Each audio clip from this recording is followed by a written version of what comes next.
Isang mapagpalang araw sa inyong lahat. Ngayon po ay November 18, 2025, Martes ng ika-33 linggo sa karaniwang panahon. Ating pong unang pagbasa at pagninilay sa araw na ito ay hinango mula sa ikalawang aklat ng Makabeyo, chapter 6, verses 18 to 31. Noong mga araw na iyon, may isang matanda at iginagalang na guro ng kautusan. Siya si Eleazar. Nakatuwaan nilang siya ay pakanin ng baboy, kaya't pinilit siyang magbuka ng bibig. Sa pag-iwas niyang makapitan ng kasamaan, pinili niya ang mamatay na marangal. Kaya't ang pagkaing pilit na isinubo ay kanyang iniluwa. Pagkatapos, siya na ang kusang lumapit sa inihandang pagpaparusahan sa kanya. Ipinakita niya na dapat maglakas loob ang sinuman na tumangging kumain ng pagkaing labag sa kautusan, kahit ito'y mga hulugan ng kanyang kamatayan. Ang mga napag-utusang magbigay kay Eleazar ng pagkaing labag sa kautusan ay dati na niyang mga kakilala. Kaya't dahil sa pagmamalasakit nila kay Eleazar, kinausap nila siya ng lihim. Pinapaganda nila siya ng karning hindi ipinagbabawal at ipinayo na magkunwari siyang ang karning baboy na ibibigay sa kanya ang kakanin niya. Ngunit ang totoo, ang dala niya ang kanyang kakanin. Sa paraang ito, maliligtas siya sa kamatayan. Subalit ang kagandahang loob na ito ay magalang niyang tinanggihan. Buo na ang kanyang pasya. Matanda na siya at maputi na ang kanyang buhok. Naalaala niyang sa pagkabatay, naging tapat siya sa kautusan ng Diyos. Kaya't sumagot siya, patayin na ninyo ako ngayon din. Sa gulang kong ito'y hindi na dapat magkunwari pa.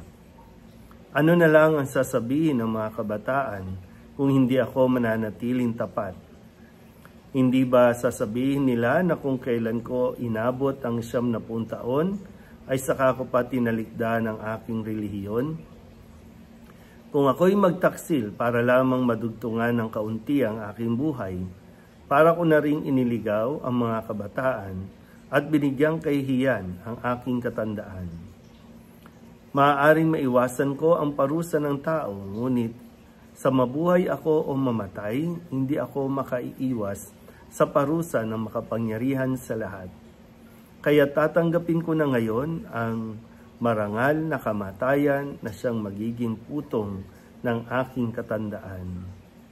Sa gayon, mag-iiwan ako ng isang dakilang halimbawa sa mga kabataan, ang marangal at buong pusong paghahandog ng buhay alang-alang sa banal na utos ng Diyos. Matapos niyang sabihin ito, lumapit agad siya sa inihandang pagpapatayan sa kanya. Ang mga kaibigang nagmalasakit sa kanya ay nainis na rin. Para sa kanila'y kaululan lamang ang mga sinabi niya. Kaya't ginulpi nila siya hanggang sa mamatay. Ngunit bago nalagutan ng hininga, sinabi ni Eleazar, ang Panginoon ang nakababatid ng lahat. Alam niya ang katakot-takot na hirap na tiniis ko sa pagpaparusang ito. Kahit ito'y maaaring maiwasan ko. Alam din niyang maligaya kong tiniis itong hirap dahil sa aking pagmamahal sa kanya. Namatay nga si Eleazar, ngunit siya'y nag-iwan ng isang halimbawa ng pagiging uliran sa tapang at di malilimutang katangian ng pag-uugali. Hindi lamang para sa mga kabataan, kundi para rin sa buong bansa. Ang salita ng Diyos. Muli po, isang mapagpalang araw sa inyo pong lahat at sa ating pong pagpapatuloy para sa nalalabing mga araw o linggo bago po tayo magpalit ng ating pong pangliturhiyang kalendaryo. Maganda po na isang katauhan ang ibinibigay sa atin na dapat natin pamarisan, si Eleazar. Sabi nga dito, 70 taon na siya.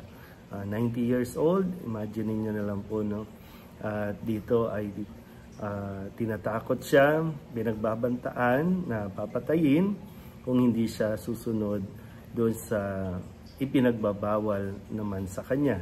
Pero dito nga po, nanindigan siya. Ang tanging hangad niya ay hindi na maligtas ang buhay, kundi ang tanging hangad niya ay mag-iwan siya ng kumbaga isang legacy na dapat pamarisan, lalong-lalo na ng mga kabataan, yung namumuhay ng marangal.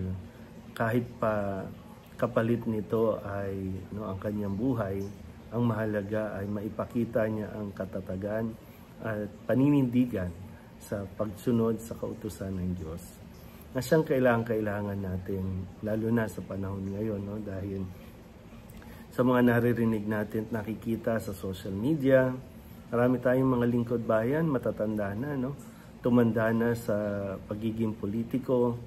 Pero ano nga ba ang nagiging impluwensya nila? Ano ang iiwan nila sa mundong ito? Talagang lahat po mamamatay. Ang pinaka lately, narinig natin ang kamatayan ni Juan Ponce Enrile. Talagang batikan pagdating sa politika, sa mga isyu ng ating bansa. Pero ano nga ba ang maalala natin sa kanya? Ganun din, sa mga hearing na nakikita natin ngayon, halos lahat sila tumanda na, matatanda na. Pero marami, nakakalungkot lang, yun nga, dahil sa partido, dahil sa pera, yung mga paninindigan nila, paiba-iba. Ngayon, kakampi niya ito, ipinagtatanggol niya ito, bukas, ilalaglag niya, sisiraan niya. Anong klaseng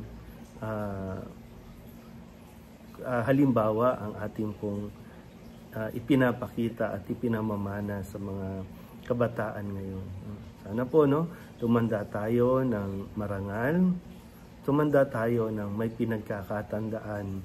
Isipin natin kung ano ang magiging epekto sa mga susunod na henerasyon ng ating pong mga ginagawa.